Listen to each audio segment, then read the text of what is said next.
বাড়তে শুরু করেছে শীতের প্রকোপ। শীত বাড়ার সাথে সাথে পাল্লা দিয়ে বাড়ছে ঠান্ডাজনিত রোগ, বেড়েছে ডেঙ্গুও। হাসপাতালগুলোতে রোগীর চাপ সামলাতে হিমশিম খেতে হচ্ছে চিকিৎসকদের। দর্শক, এই বিষয়ে বিস্তারিত জানাতে চট্টগ্রাম ও রাজশাহী থেকে যুক্ত হচ্ছেন আমাদের সহকর্মীরা। প্রথমেই যুক্ত হব চট্টগ্রামে, সেখানে আছেন সহকর্মী নয়ন বড়ুয়া। জয়, আজকে চট্টগ্রামের হাসপাতালের চিত্র কেমন দেখছেন, বিস্তারিত জানাবেন।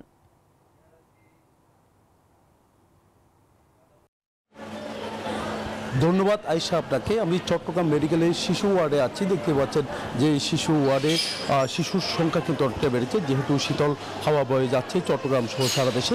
তার কারণে কিন্তু চট্টগ্রাম মেডিকেল বলতে যে বিভাগীয় শহরের মধ্যে সবচেয়ে বড় হসপিটাল, তো এখানে দারুণ ক্ষমতার চেয়ে কিন্তু আমরা দেখছি দ্বিগুণ বা তিনগুণ রুগী ভর্তি আছে। এখন যে ডেঙ্গু রুগীর পাশাপাশি আমরা দেখছি শীতজনিত রুগীর সংখ্যা কিন্তু অনেকটা বাড়তে শুরু করেছে। সবচেয়ে বেশি আক্রান্ত হচ্ছে শিশুরা। জ্বর, কাশি, সর্দি থেকে নিয়ে বিভিন্ন রোগে তারা আক্রান্ত হচ্ছে। এখানে চিকিৎসক যারা আছে তারা যেমনটা জানিয়েছেন যে, তো এখানে সবাই যদি একটু সচেতন হয়, পরিবার যদি একটু সচেতন হয়, শিশুরা অন্তত এ রোগ থেকে রেহাই পাওয়া সম্ভব, যেহেতু ঠান্ডা দিন দিন বাড়তে শুরু করেছে। তবে এই সময়টার মধ্যে 2-3 মাস পর্যন্ত একটু মানুষ পরিবারের একটু সচেতনতা দরকার বলে তারা মনে করছেন।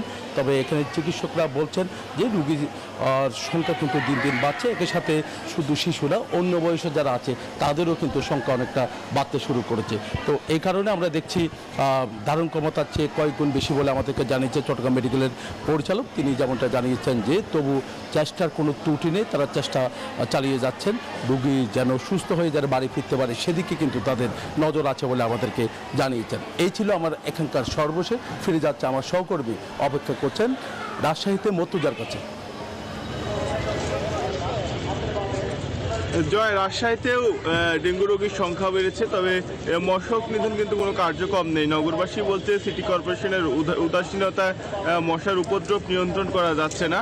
আর রাজশাহী মেডিকেল কলেজ হাসপাতালে ডেঙ্গু আক্রান্ত রোগীদের জন্য ওয়ার্ড তৈরি করা হয়েছে। সেখানে গত 24 ঘন্টায় 5 জন শিশুসহ 50 জন রোগী ভর্তি রয়েছেন।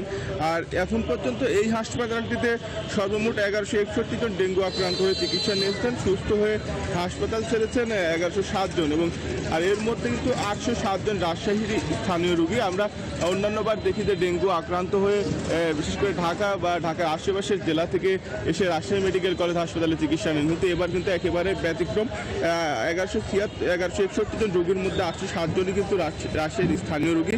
ফলে রাজশাহীতেও কিন্তু মশার প্রচণ্ড উপদ্রব বেড়েছে, বিশেষ করে এডিস মশার। কিন্তু মশক নিধন কোনো কার্যক্রম নেই। নগরবাসী বারবার সিটি কর্পোরেশনের প্রতি আহ্বান জানালে সিটি কর্পোরেশন সেই ধরনের কোনো কার্যক্রম চোখে পড়েনি। আর সিটি কর্পোরেশন কর্তৃপক্ষ বলছে যে অর্থাভাবে তারা শতভাগ মশক নিধন কার্যক্রম চালাতে পারছেন না। আর বিশেষজ্ঞ যারা চিকিৎসক রয়েছেন তারা বলছেন যে বিশেষ করে শিশু এবং বৃদ্ধদের সতর্ক থাকা লাগবে, রাত্রে ঘুমানোর সময় অবশ্যই মশারি টাঙাতে হবে।